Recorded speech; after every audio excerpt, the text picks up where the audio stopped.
Allez, salut à tous, c'est Ben de la Team AFE. Aujourd'hui, je vais vous présenter mon deck profile Virtual World au GCG. On était 124 joueurs et j'ai fini top 40. Donc, premier, Lulu en x3. Le starter du deck, trop fort, Foolish 1, tuto 1, tuner, donc ça peut être spé avec, téléportation d'urgence, c'est la carte du deck, très fort. 3 GG, GG qui permet de remonter un non-virtual world à la phase du cimetière, donc c'est pas mal pour la gestion des ressources. Et pareil, target un type de carte, donc un monstre, et après on peut foolish par exemple une magie ou un piège, ou si par exemple target une magie, on peut foolish un piège, un monstre, et ainsi de suite. Les effets sont un peu compliqués, mais ils ont tous les mêmes effets en gros. 3 Lao Lao. Lao Lao, c'est celui en fait qui va reborn 1 du cimetière. Donc c'est pas mal pour continuer les plays, c'est un extender en fait Lao Lao. Il permet de récupérer un du cimetière et c'est celui qu'on va essayer de garder un maximum dans la main pour les interruptions en fait. Au cas où si on s'en prend, pardon, comme H ou Belle ou peu importe. Donc voilà. Sainto niveau 6, important. 3 Lily. Donc 3 Lily, elle c'est la moins bonne je dirais avec Nyan Nyan, mais elle permet de foolish 2. Donc ça permet d'accumuler des ressources dans le cimetière pour le prochain tour, et puis il y a des combos qui sont sympas avec. Donc elle est pas inutile, mais on va dire que c'est la moins bonne, c'est celle qu'on veut voir le moins. Et après 2 Nyan Nyan, je joue pas tout parce que ma decklist elle est un peu particulière. Nyan Nyan, elle recycle du banni, elle renvoie dans le deck, elle peut se spé, elle devient tuner quand il y a un monstre niveau 3 qui est invoqué normalement ou spécialement. Donc ça permet de continuer sur des plays synchro ou X6, donc c'est vraiment pas mal. En 2 fois seulement parce qu'on veut pas l'avoir, elle a pas les autres effets que les autres Virtual World ont, donc c'est pas une carte qu'on veut voir le plus souvent. Ensuite l'Entrap, donc je vois 11 Entrap, donc 3 H.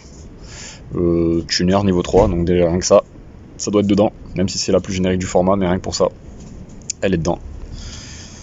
Ensuite j'ai voulu métacall un peu et j'ai mis 3 Nibiru main deck parce que la plupart du temps les gens ne tournent pas autour, ils se disent bah la première game le mec il aura pas, donc il essaie de dérouler tout ce qu'il peut et tu le chopes avec Nibiru et ça fait mal. Au final je l'ai pas vu tant que ça, et les fois où je l'ai vu, une fois je me suis pris un TTT, donc le mec il a tourné autour, et la deuxième fois c'était contre le miroir et le mec il a pas du tout tourné autour, il l'a mangé. Donc je peux pas vous dire si c'était vraiment un bon choix, peut-être que j'aurais pu mettre autre chose, mais c'était pas mal. Belle, alors quand 2 fois parce que je voulais absolument rester à 40 et il a fallu que je fasse des choix, donc c'est elle que j'ai coupé. Tuner niveau 3, pareil, et ça permet de bloquer pas mal de decks de la méta comme Tribrigade avec Revolt ou Prankids, et 3 Imperm. 3 impermanence, donc pareil, un métacall Tribri. Ce qui est pas mal, c'est que je peux la set et du coup je peux partir sur des combos Crystal Wing, donc ça c'est cool. Voilà. Ensuite les magies, on va partir sur les magies d'archétype en premier. Donc 3 Kowloon. Kowloon elle me permet de set une carte, de poser une carte magie ou piège Virtual World, en sachant qu'elle peut être H dans son texte, donc c'est un peu chiant, mais c'est pas mal parce que c'est une sorte d'extender dans le sens où je vais pouvoir poser King Long, ou je vais pouvoir poser Kowloon et Shush pardon, et ça peut voler des games. Par exemple contre Tribrigade, le mec il a Apollousa, je peux activer ça, poser King Long, bannir, et je negate ça à Apollousa. Donc c'est un très bon starter. King Long, donc ça c'est la magie du jeu, c'est pas mal. Le but c'est d'envoyer les magies ou pièges Virtual World dans le cimetière pour pouvoir ensuite les bannir et récupérer des ressources. Le problème c'est que ça demande en fait de défausser, donc il faut... En fait le deck il est vraiment bon, mais il faut bien gérer ses ressources et il faut pas trop se précipiter. Donc pareil, après elle a un effet, elle peut bannir une carte Virtual World pour negate un monstre sur le terrain, même si elle quitte le terrain aussi, donc ça c'est pas mal, même si elle se fait sauter. 2 Shush. Shush, elle m'a fait des games, c'est un truc de fou. Pour renvoyer 2 cartes de nom différents Virtual World du banni dans le deck pour détruire un sur le terrain et sa cible. Et il faut que ça soit face recto. Donc c'est pas mal, en sachant qu'on peut faire Kowloon pose Shush, et après avec Shush, avec n'importe quel name Virtual World qui peut foolish, on va envoyer King Long. Et King Long après nous donne accès à notre name, donc c'est un bon engine, c'est vraiment pas mal.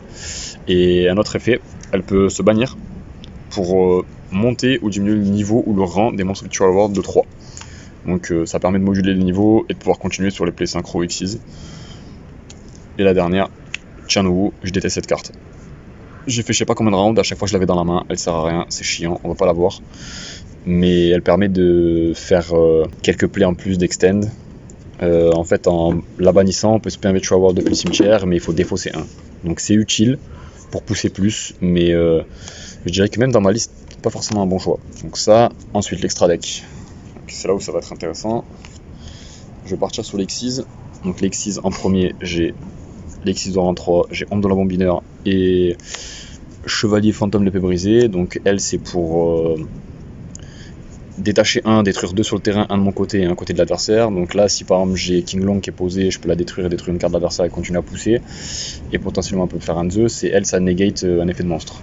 Ça change l'effet, et l'effet ça devient chacun en droit 1. Donc c'est pas mal, ça permet de tourner autour de 10 000 €, ça. Ensuite les Xyz rang 6, je vais commencer par... Ouais, celle-là. Utopie double, elle m'a pas servi du tout en fait, mais quand elle touche le terrain, tous les monstres passent à 0. Donc ça c'était pour Dragoon, ou pour faire de l'OTK, c'est un peu plus facile, donc c'est pas mal.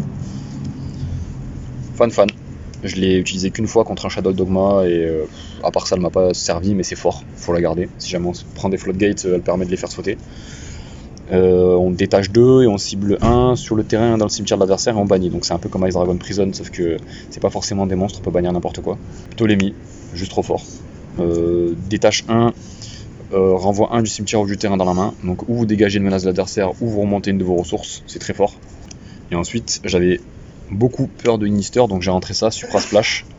Et Supra Splash en fait c'est 3 monstres de niveau 6 et Damage Step, quand il y a un des monstres qui attaque, on détache 1 et le monstre attaquant gagne l'attaque du monstre adverse en face. Donc vu que j'ai pas de out à Inister, à rival pardon, bah il me fallait quelque chose qui puisse passer au-dessus de 4000 ou 5000. Parce que sinon c'est très compliqué. Enfin c'est possible, mais il y a des plays obscurs avec Crystal Wing et c'est chiant en fait. Et ensuite, la puissance, Zeus. Donc ça c'était obligatoire. Il m'a fait des games aussi pareil. Je joue pas le dragon qui remonte parce qu'au final à chaque fois je me retrouve avec un Zeus à 3 matériels, c'est un peu nul. Donc voilà, tant qu'à faire autant avoir une carte qui peut me servir et me sortir de situations complexes. Ensuite les synchros, donc Solkin et Crystal Wing. Je joue pas la version avec Boudragon et Kalia. Et la plupart du temps en fait ça m'a servi pour negate les effets de monstres et pour les OTK, c'est vraiment pas mal. Et je le fais souvent une fois que j'ai pris une interruption, parce qu'en général les mecs ils vont attendre, ils veulent surtout pas que je sorte ça, et une fois que j'ai pris une ou deux interruptions je sors ça avec et c'est compliqué pour l'adversaire. Shen, Sergio Ramos, il est là, la puissance, il m'a fait des games à lui tout seul, c'est un truc de malade, très bon dans le format. Tout ce qui quitte le terrain est banni, voilà, c'est tout ce qu'il y a à retenir, tout ce qui quitte le terrain est banni, et du coup c'est trop fort, contre les Shadow c'est fort, contre Ibris c'est fort, enfin il peut tourner autour, mais contre Prank c'est fort, Dragon Link c'est fort contre tout le monde, Salam. Croco, donc moi je joue Croco, parce que le but en fait c'est de draw un maximum pour aller tuto mes trap, mes floodgates si j'en ai, c'est voilà. Donc après je tourne pas autour de Nibiru, c'est un combo différent, mais T1 je sais que je finis sur Shen, Croco, Chuch, et j'ai 5 cartes à la main. Donc potentiellement, même si le mec il va lui falloir au moins 2 plus ressources pour me raser le board, et j'ai encore 5 cartes à la main. Donc derrière je le tue. Donc Croco vraiment pas mal, et en effet rapide je peux défausser 2 pour détruire 1 sur le terrain, donc en combinaison de chuche c'est compliqué.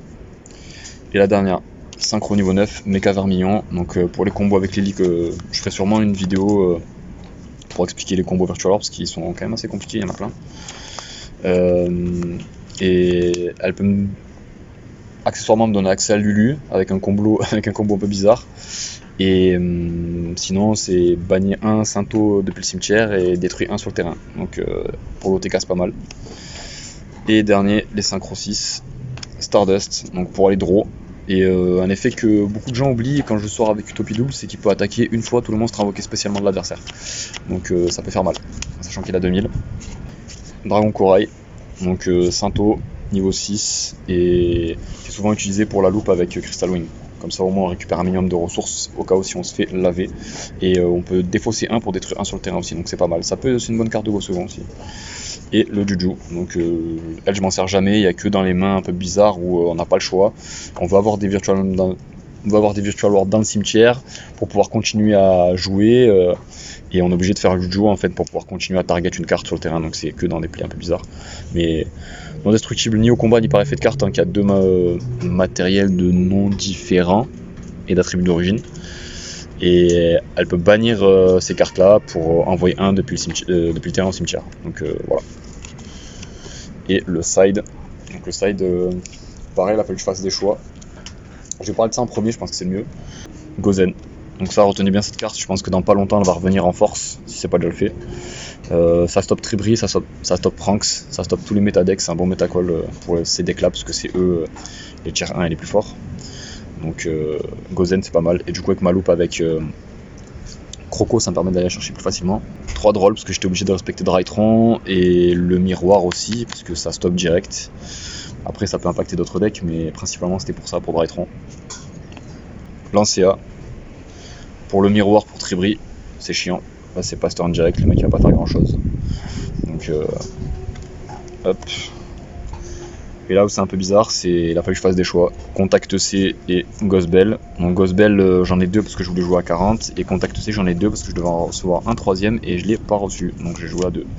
Mais elle m'a fait une game contre Pranks au round de 6, il me semble. C'est fort, c'est très fort. Contre Pranks et Tribri, c'est pas Stern, c'est très fort. Twister pour les rogues, pour les salams et pour Pranks aussi en stand-by. En sachant que bah ouais, ça coûte cher de défausser 1, surtout dans ce deck là qu'on n'arrête pas de défausser, mais je pense que il y avait beaucoup de gens qui jouaient des strikes, qui jouaient plein d'autres cartes à côté, c'était compliqué, donc voilà. Bon, la fin de la vidéo, j'espère qu'elle vous aura plu. N'hésitez pas à mettre un like, un pouce bleu, la totale. Et je pense que je vais revenir pour faire une vidéo de peut-être 10-15 minutes pour faire des combos. Donc voilà, prenez soin de vous, à bientôt, ciao ciao.